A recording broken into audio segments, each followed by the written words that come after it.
Minister Wang Yi has held a virtual meeting with U.S. climate envoy John Kerry, who is in the northern city of Tianjin for climate talks. Both agreed that climate cooperation between the two major economic powers is critical.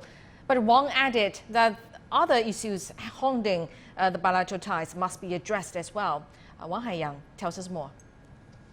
During the virtual meeting on September 1st, Foreign Minister Wang Yi and the U.S. Presidential Envoy for Climate John Kerry agreed that the two countries' cooperation on climate change serves interests of both sides and of the world. Wang Yi said China was sincere and willing to cooperate with the U.S. in dealing with global climate issues. We have shown our sincerity. Everyone who met you will have to spend 2 weeks in quarantine, but we are willing to pay that price to discuss cooperation with the U.S. on affairs of mutual concern. As two major powers, cooperation is our only correct option and the sincere expectation of the international community.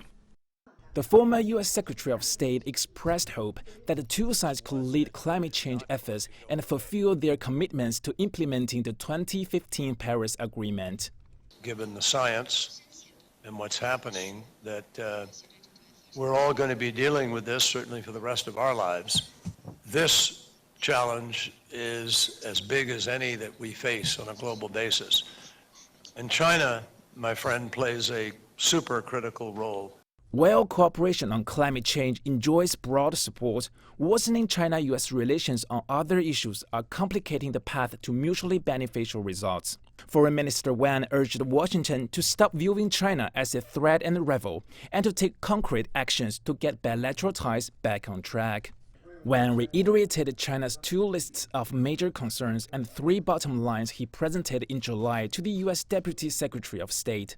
He said the U.S. timely response to these concerns and bottom lines are necessary for bilateral ties to resume. One of China's two lists demands Washington to retract punitive measures on Beijing, including the U.S. unreasonable sanctions on Chinese officials and government agencies. The other list calls on the U.S. to address individual cases such as violent attacks and unfair treatment of Chinese citizens in the United States. The three bottom lines the U.S. must respect are non-interference in China's socialist system, the right to development, and last but not least is sovereignty and territorial integrity. The U.S. side likened China and the U.S. cooperation on climate change to a metaphorical oasis amid tension in bilateral ties. However, Wang Yi said this oasis can run dry and fail if it continues to be surrounded by the desert of irreconcilable differences on other issues.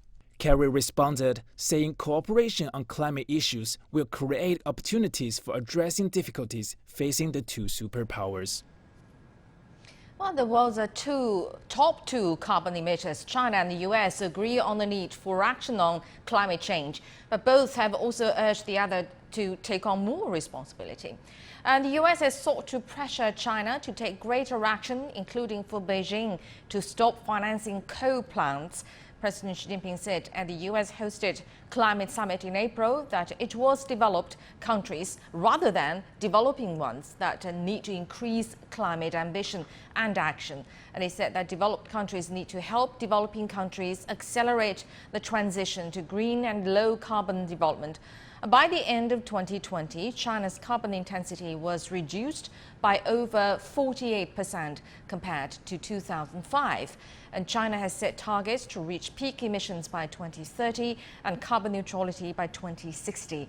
The COP26 UN Climate Change Conference hosted by the UK in partnership with Italy will take place from October the 31st to November the 12th in Glasgow. It has set critical goals for countries to work more aggressively to halve emissions over the next decade and reach net zero carbon emissions to limit global warming to 1.5 degrees